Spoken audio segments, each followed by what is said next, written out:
dengan ayatnya yang ke-9. Filipi pasal 4 ayat 1 sampai dengan ayatnya yang ke-9. Ya, minta dengan kasih Mas Erwin membacakan dengan suara keras. Filipi 1 ayat 1 Filipi pasal 4 ayat 1 sampai ayat sampai 9. Karena itu saudara-saudaraku yang kukasihi dan yang kurindukan, cita-citaku dan mahkotaku, berdirilah juga dengan teguh dalam Tuhan. Hai saudara-saudaraku yang terkasih, nasihat-nasihat terakhir, Eudia kunasehati dan Sinitike kunasehati, supaya sehati sedikit dalam Tuhan. Bahkan kuminta kepadamu juga, Sintikos temanku yang setia, tolonglah mereka, karena mereka telah berjuang dengan aku dalam pekabaran Injil, bersama-sama dengan Klemes dan kawan-kawanku pekerja yang lain, yang nama-namanya tercantum dalam kitab kehidupan. Bersukacitalah senantiasa dalam Tuhan. Sekali lagi kukatakan, bersukacitalah. Hendaklah kebaikan hatimu diketahui semua orang. Tuhan sudah dekat. Janganlah hendaknya kamu khawatir dengan apapun juga, tetapi nyatakanlah dalam segala hal keinginanmu kepada Allah dalam doa dan permohonan dengan ucapan syukur. Damai sejahtera Allah yang melampaui segala akal akan memelihara hati dan pikiranmu dalam Kristus Yesus. Jadi akhirnya saudara-saudara, semua yang benar, semua orang mulia, semua adil, semua suci, semua yang manis, semua yang sedap didengar, semua yang disebut kebijakan dan patut dipuji, pikirkanlah semuanya itu. Dan apa yang telah kamu pelajari, dan apa yang telah kamu terima, dan apa yang telah kamu dengar, dan apa yang telah kamu lihat padaku, lakukanlah itu. Maka Allah sumber damai sejahtera dalam akan menyertai kamu. Ya, terima kasih Mas Erwin. Ya, saudaraku, Filipi adalah jemaat yang dirintis atau didirikan oleh Rasul Paulus.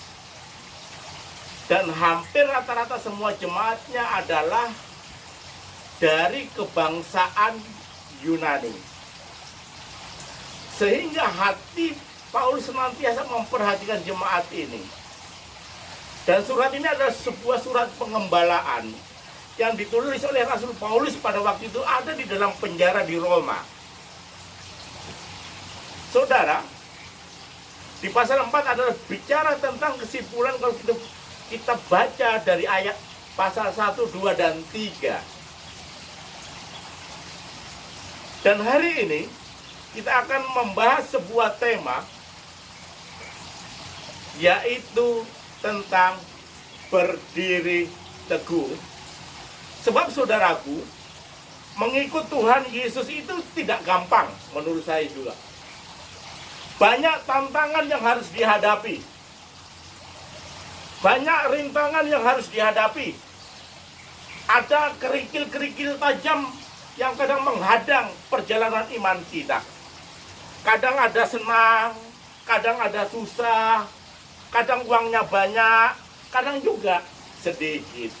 Kadang nggak ada pergumulan, kadang juga Tuhan izinkan pergumulan. Itu realita yang harus kita mengerti dan kita percaya. Memang begitulah kehidupan ini. Tetapi di dalam kita mengikut Tuhan, saudaraku, bagaimana ketika kita sudah dalam Tuhan Yesus Kristus, bagaimana iman kita tetap berdiri teguh, iman kita tidak goyah. Sekali saudara percaya Tuhan Yesus Kristus, sampai akhir hidup saudara, iman saudara tetap sama, tetap beriman kepada Tuhan Yesus Kristus. Jangan kesulitan atau tantangan kehidupan membuat kita jatuh dan tidak mampu berdiri teguh di hadapan Tuhan.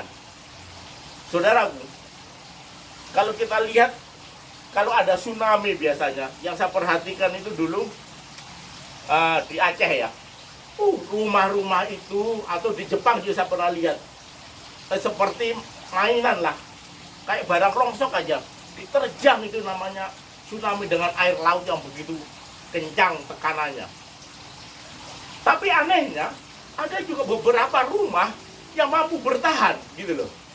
Seperti kalau di daerah Poso itu nggak salah gereja ya, ada istilahnya apa itu, gempa, terus menimbulkan apa, air dari dalam tanah itu keluar gitu ya, liukfaksi itu namanya. Tapi gereja ini tetap mampu berdiri teguh, salah satu bangunan gitu. Lainnya di kanan kiri, bahkan hotel udah rata dengan tanah. Tentu sebuah bangunan mampu berdiri dengan kokoh tentu ditentukan dengan fondasi yang benar, konstruksi yang bagus juga. Begitu juga dengan kita, untuk bisa berdiri teguh di dalam mengiring Tuhan, fondasi kita harus kuat, konstruksi bangunan kita harus kuat, sehingga ya kalau ada tantangan kita nggak mudah jatuh gitu loh. Kita tetap mampu kuat di dalam pengiringan kita kepada Tuhan. Yang menjadi pertanyaan adalah, mengapa kita perlu berdiri teguh? Ya, mengapa kita harus berdiri teguh mengikut Tuhan itu? Ada alasannya di ayat yang kelima, saudaraku. Kita baca di bagian yang terakhir ya. Tuhan sudah dekat.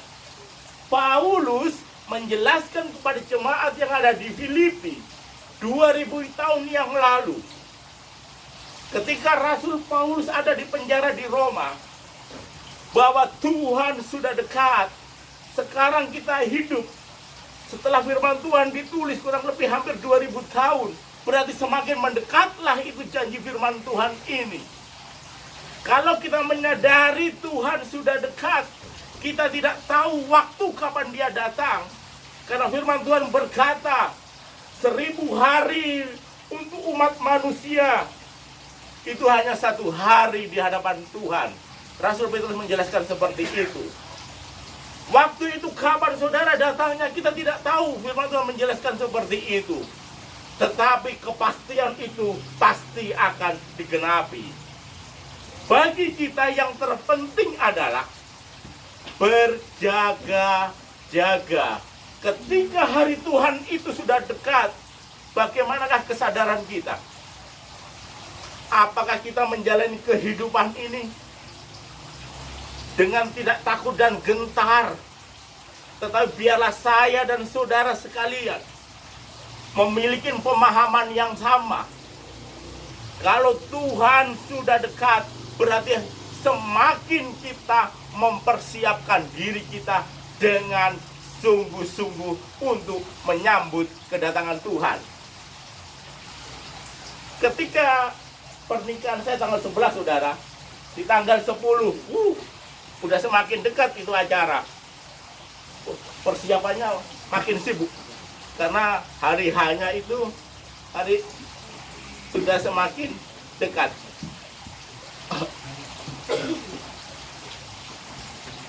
Ya, kita tunggu dulu.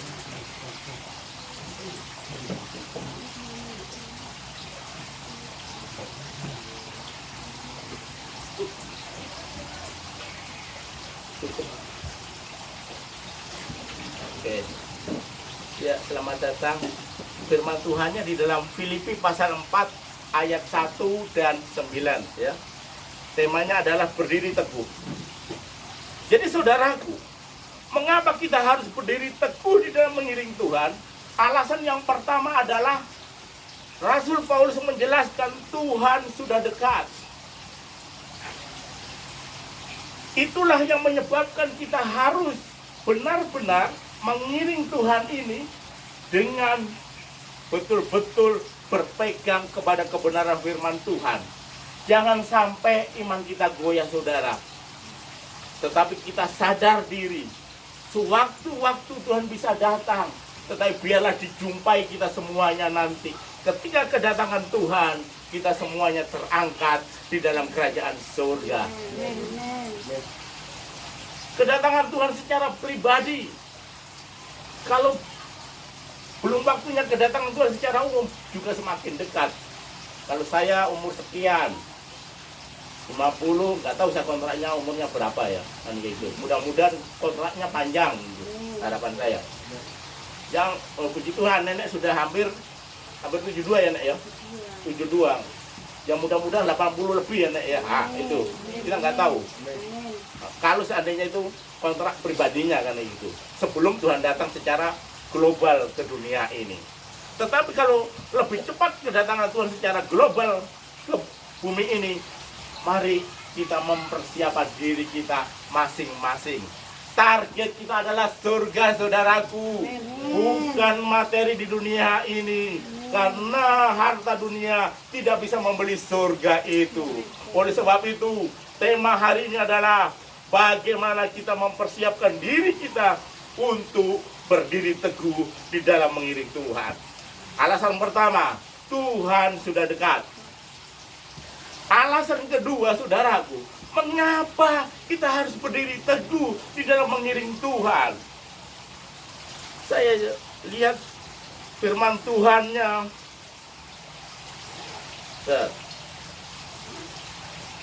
Di dalam ayat yang ke-6, bagian A, janganlah hendaknya kamu khawatir tentang apapun juga.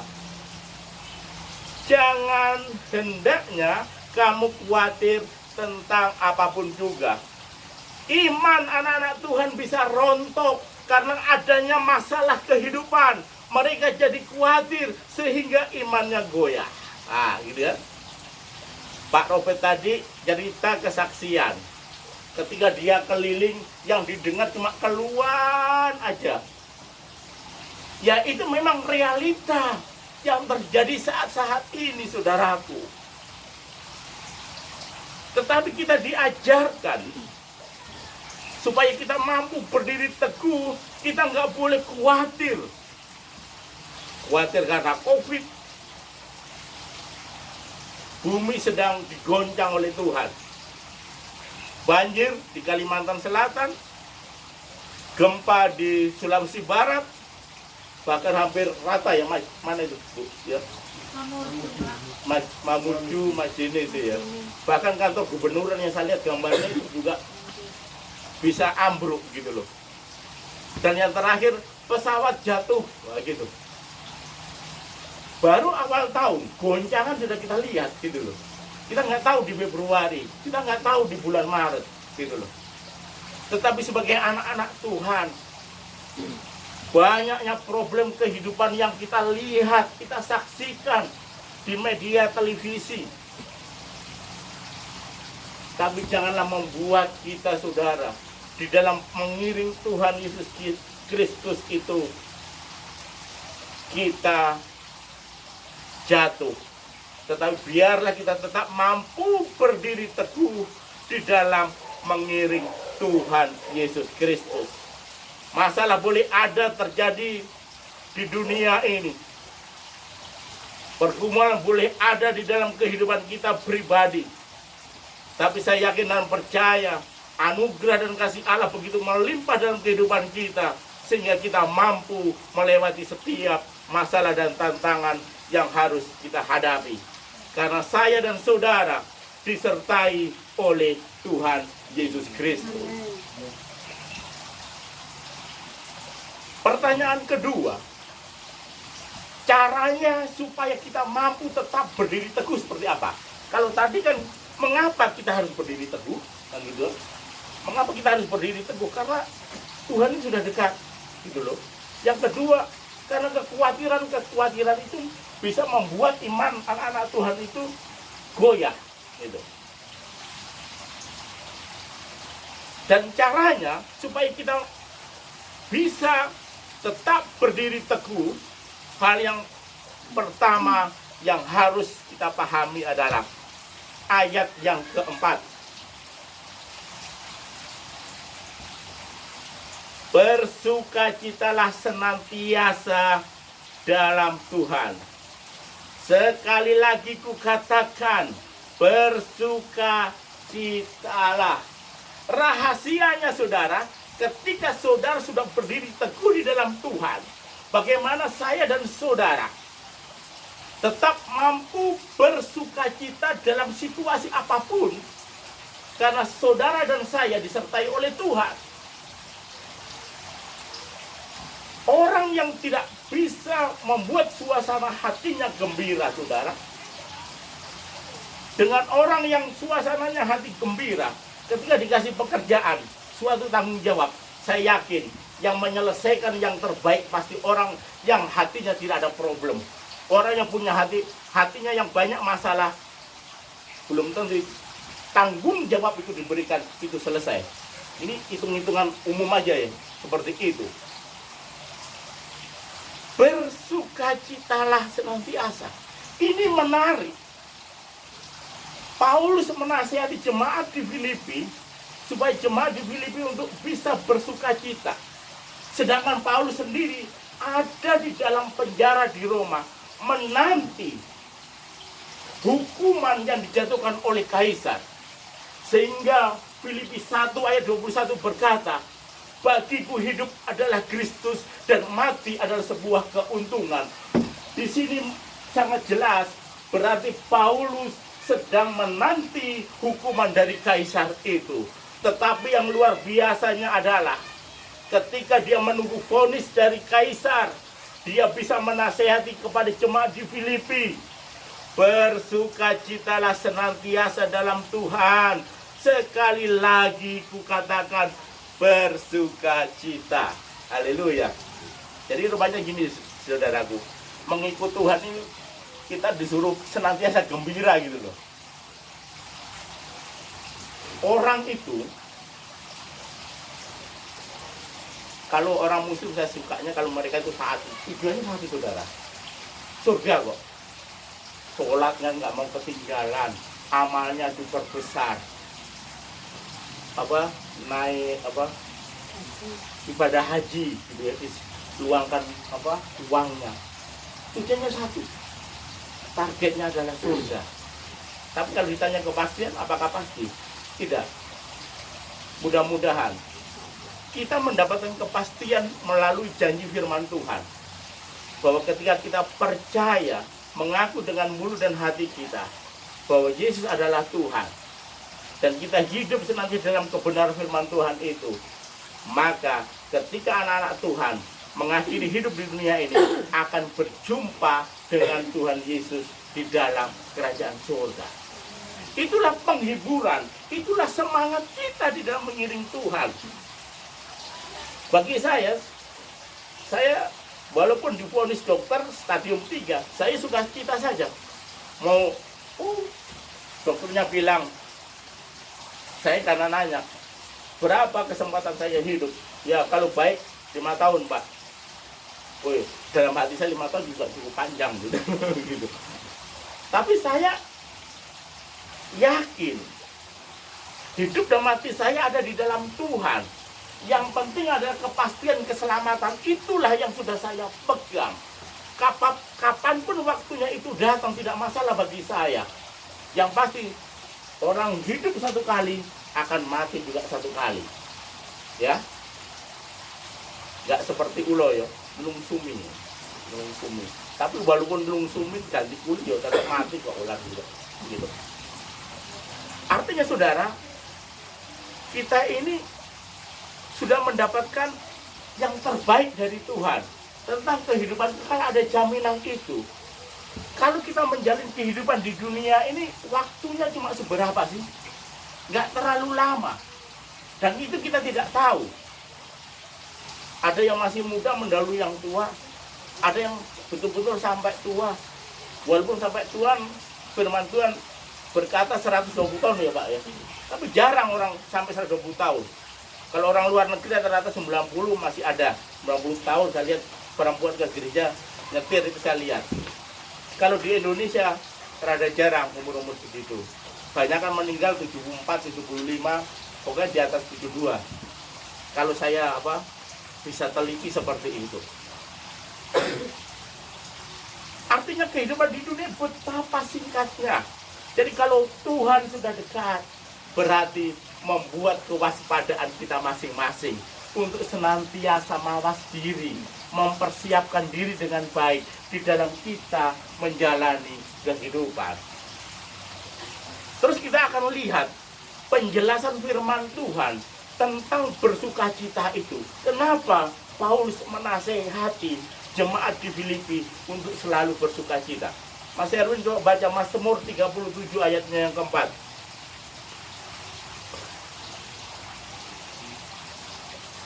Mazmur 37 ayat 4.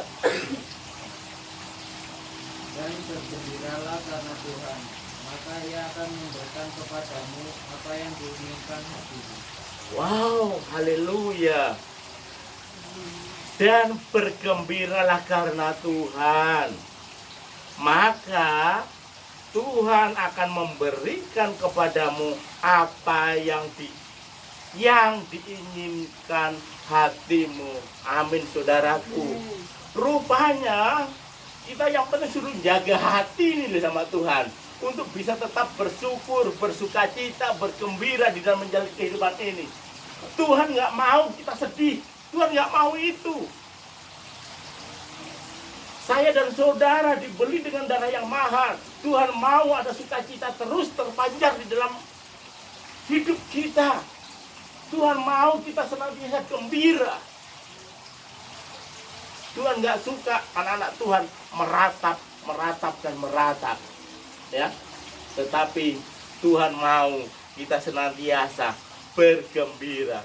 Ternyata rahasianya adalah kalau kita bisa menjaga hati kita tetap senang,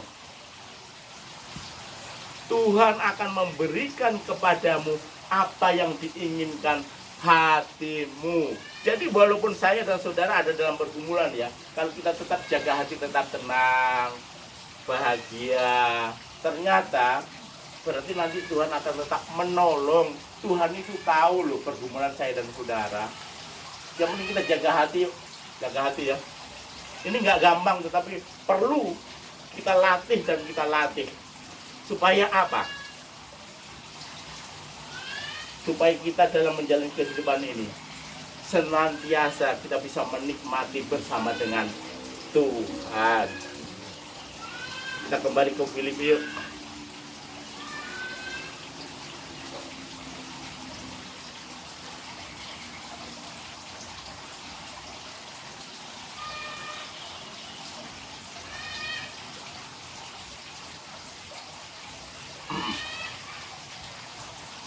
Caranya supaya kita berdiri teguh, tadi pertama, tetap bersukacita ya.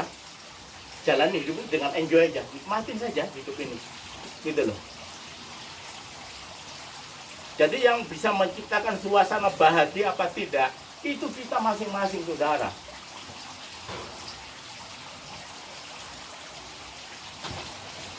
Keputusan di kita untuk bisa berbahagia. Makanya orang itu sangat sering saya dengar gembira itu sederhana gitu. Banyak orang ngasih argumen gitu. Bisa makan sayur sama sambal aja yang penting sehat, itu sudah kebahagiaan. Banyak macam-macam orang bicara. Untuk bahagia itu keputusan kita. Bagaimana kita mensyukuri apa yang sudah diberikan oleh Tuhan, maka kita bisa bahagia. Yang kedua, supaya kita mampu berdiri teguh, supaya kita tidak goyang saudaraku. Kita tahu mengiring Tuhan bukan berarti hidup tanpa masalah ya. Mengiring Tuhan bukan berarti hidup tanpa masalah. Tapi janji firman Tuhan, walaupun ada masalah, pasti ada jalan keluar. Gitu.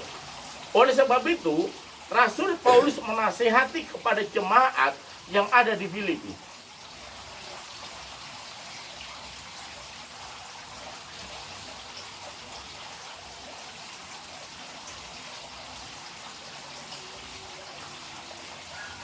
Tetapi nyatakanlah dalam segala hal keinginanmu kepada Allah, dalam doa dan permohonan dengan ucapan syukur. Tuhan tahu bahwa kita hidup ini pasti ada pergumulan, tetapi Tuhan memberikan solusi. Kalau kamu punya pergumulan, jangan kamu anggap dirimu mampu. Semakin cepat kita serahkan kepada Tuhan, semakin baik atau semakin cepat kita mendapatkan pertolongan Tuhan. Semakin kita lambat-lambat berserah kepada Tuhan, semakin lambat juga pertolongan datang dari Tuhan.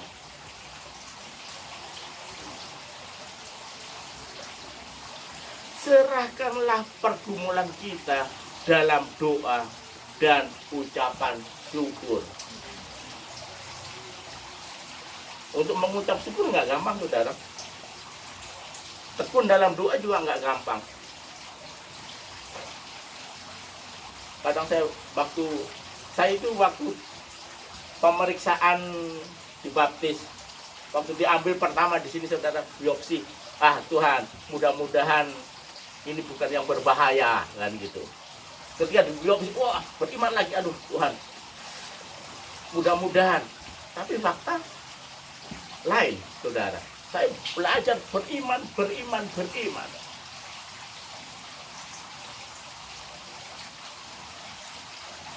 Ada hal-hal yang kadang kita tidak mengerti, saudaraku.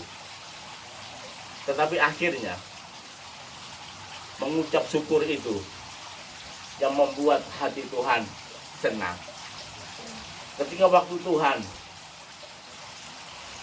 maka segala sesuatunya itu mudah seperti Tuhan membalikkan telapak tangan. Tetapi ketika saat ini saya harus mengikuti proses secara medis, jalanin dengan ucapan syukur. Pukulan terbesar saya adalah penglihatan sebenarnya.